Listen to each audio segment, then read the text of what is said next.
Dari kejadian hingga relevansinya dan lebih jauh lagi, kami akan tunjukkan bagaimana ledakan bintang langka baru saja menerangi Bima Sakti, membuatnya terlihat tanpa peralatan. Langsung saja ke intinya, karena kita sedang membahas peristiwa astronomi baru-baru ini yang benar-benar menakjubkan. Pada tanggal 8 Agustus 2021, bintang RSO Fuji muncul di langit bumi sebagai apa yang para ahli klasifikasikan sebagai nova. Apa yang membuat fenomena ini begitu luar biasa, seperti yang telah disorot sebelumnya, adalah bahwa ledakan ini bisa diamati dari bumi dengan mata telanjang. Dengan kata lain, tidak diperlukan teleskop atau instrumen canggih untuk menyaksikannya. Cukup berada di tempat yang tepat di bawah langit gelap untuk melihatnya dengan jelas. Ia bersinar di rasi Ophiuchus yang dikenal sebagai sang pawang ular. Jika Anda tidak familiar dengan wilayah langit ini, ada baiknya mencarinya untuk mencoba menemukannya. Namun yang paling menarik adalah bahwa ini bukanlah peristiwa yang singkat. Sebenarnya bintang ini terus meningkatkan kecerahannya secara bertahap, artinya ia menjadi semakin terang dan bercahaya seiring waktu. Biasanya RSO Fuji memiliki kecerlangan magnitudo 12 sehingga hampir tak terlihat tanpa peralatan dan bahkan bagi sebagian besar teleskop amatir. Namun ketika berubah menjadi nova, luminositasnya meningkat secara tak terduga, mengejutkan para astronom. Inilah alasan yang membuatnya begitu unik atau setidaknya istimewa dalam beberapa hal, mengingat apa yang sudah kita ketahui tentangnya. Dan dengan alasan yang baik, RSO Fuji jauh lebih kompleks daripada yang terlihat. Ia adalah bagian dari sistem bintang yang unik, diklasifikasikan sebagai nova berulang. Apa artinya ini? Secara sederhana, ini adalah sepasang bintang di mana ledakan seperti ini terjadi secara berkala, mengikuti pola yang dapat diamati. Berikut adalah versi terjemahan teks tersebut ke dalam bahasa Indonesia dengan mempertahankan format aslinya. RSO yang membentuk sistem biner, salah satu bintangnya adalah Katai Putih, benda langit yang telah berevolusi dan sangat padat. Pasangannya adalah raksasa merah. Konfigurasi ini signifikan karena berbagai alasan, terutama karena jarak yang dekat antara kedua bintang tersebut. Katai Putih terus-menerus menarik materi dari raksasa merah, sebuah fenomena yang pada dasarnya tidak menjadi masalah. Namun, ketika terjadi penumpukan materi yang berlebihan dari raksasa merah, boom, terjadi ledakan termonuklir, menghasilkan nova, seperti yang kita amati pada awal Agustus. Mengenai periodisitas ledakan ini pada bintang spesifik tersebut sebenarnya bervariasi, karena bintang-bintang saling mengorbit. Ini adalah siklus yang terus berulang. Dalam kasus RSO-nya terjadi erupsi serupa pada tahun 2006. Catatan sejarah menunjukkan ledakan nova lainnya selama lebih dari 125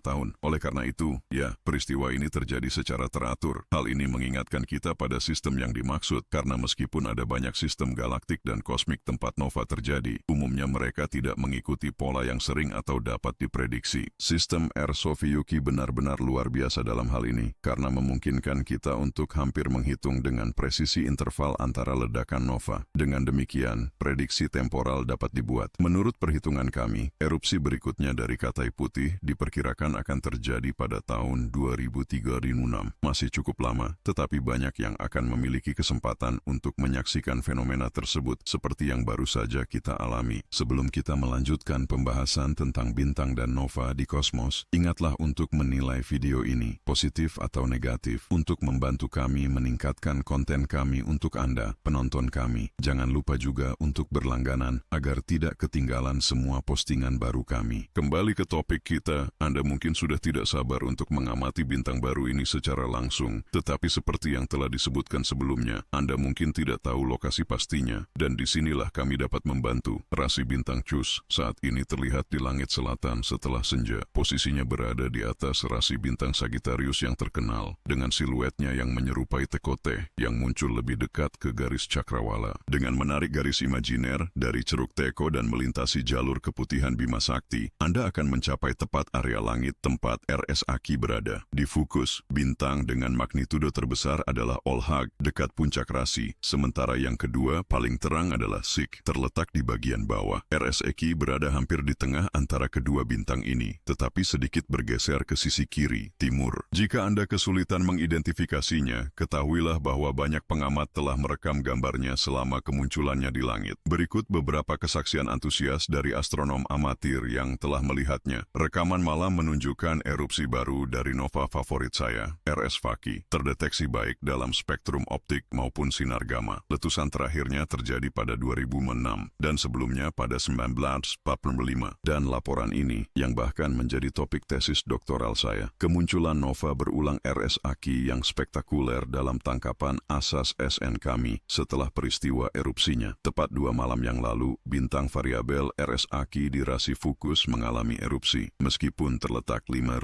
tahun cahaya jauhnya, kilau fenomena ini cukup kuat untuk terlihat dengan mata telanjang saat senja. Dan seperti yang terbukti, banyak penggemar yang dengan cermat mengikuti peristiwa luar biasa ini karena ledakan dengan skala seperti ini jarang terjadi. Pastinya, mereka yang beruntung dapat mengamati dan menganalisisnya sangat bersemangat karena tidak ada yang tahu kapan fenomena serupa akan terulang. Mari kita kembali ke mekanisme yang mendasari nova, karena masih ada aspek-aspek menarik tentang cara kerjanya. Misalnya, jika sudah meledak, bagaimana bisa meledak lagi? Pertanyaan yang relevan, yang mengungkap kekhasan tentang sifat katai putih. Seperti yang kita tahu, semua bintang memiliki batas fisik dalam hal kemampuan menahan panas, tekanan, dan terutama massa tambahan. Nova terjadi seperti yang telah dijelaskan ketika ia menyerap begitu banyak materi dari bintang pendamping raksasa merahnya, sehingga dipaksa untuk meletus. Namun ledakan ini bukanlah ledakan konvensional yang menghancurkannya sepenuhnya. Sebaliknya, ini adalah pelepasan kekerasan dari kelebihan material yang terakumulasi di intinya. Bayangkan fenomena ini seperti geyser, Old Faithful misalnya, melepaskan air secara berkala untuk meredakan tekanan internal. Siklusnya tergantung pada jumlah tekanan yang terkumpul dalam interval waktu tertentu. Sesuatu yang serupa terjadi dengan bintang ini. Ia meletus, mengeluarkan semua massa berlebih dan menjadi lebih terang hingga akhirnya stabil. Salah satu alasan mengapa kita tidak dapat mengamati pengeluaran materi ini adalah kecepatannya yang sangat tinggi, sekitar 2.600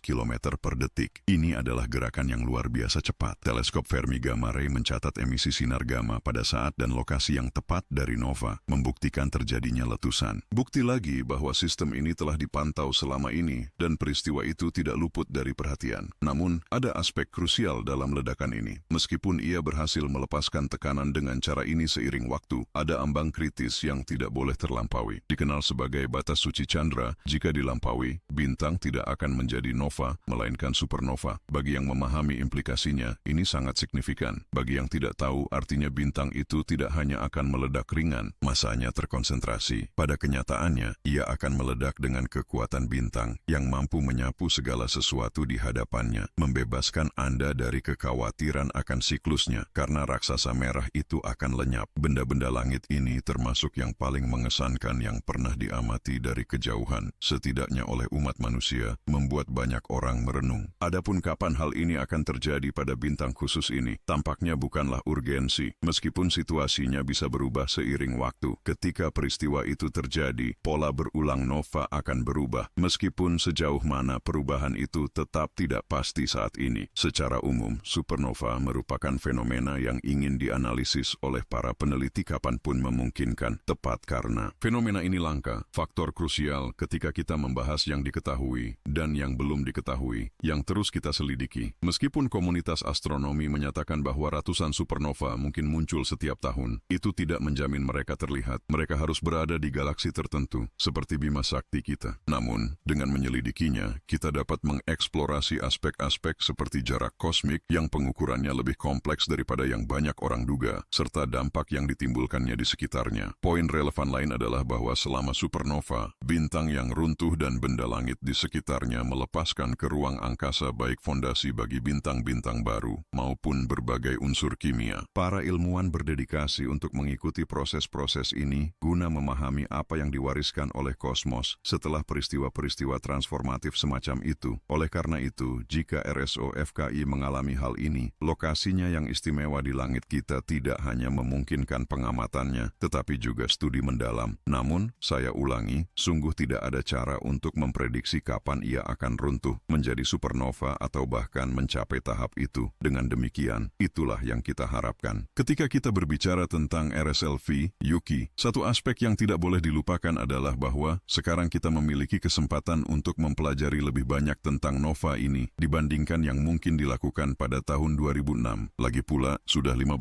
tahun kemajuan teknologi dengan penyelidikan, satelit, dan instrumen yang lebih presisi dalam menangkap gambar, mengumpulkan data, dan banyak lagi. Sangat masuk akal bahwa sementara para ilmuwan mengamati bintang ini selama visibilitasnya, mereka dapat mengumpulkan informasi baru yang memungkinkan kita memahami tidak tidak hanya bintang itu, tetapi seluruh sistemnya. Apakah ini pasti? Tentu saja tidak. Di luar angkasa, sedikit hal yang terjamin. Begitulah cara kerja sains, tetapi justru kemungkinan penemuan inilah yang membuat orang tetap terlibat, bahkan ketika semuanya tampak telah dijelajahi. Dengan ledakan nova yang baru ini, mustahil untuk memprediksi apa yang akan terungkap atau kapan kesempatan berikutnya untuk studi lebih mendalam akan terjadi. Jadi, jika bukan sekarang, kapan lagi? Kami berterima kasih kepada semua yang telah mengikuti. Apa pendapat Anda tentang fenomena ini? Saksikan nova langka ini yang meledak dengan begitu intens hingga menjadi terlihat oleh kita di bumi. Apakah Anda merasa takjub bahwa peristiwa sebesar ini terjadi dan kita dapat menyaksikannya? Apakah Anda yakin fenomena serupa akan segera ditemukan? Atau apakah ini benar-benar sesuatu yang unik? Tinggalkan pendapat Anda di komentar di bawah. Jangan lupa untuk berlangganan dan sampai jumpa di sini di saluran ini.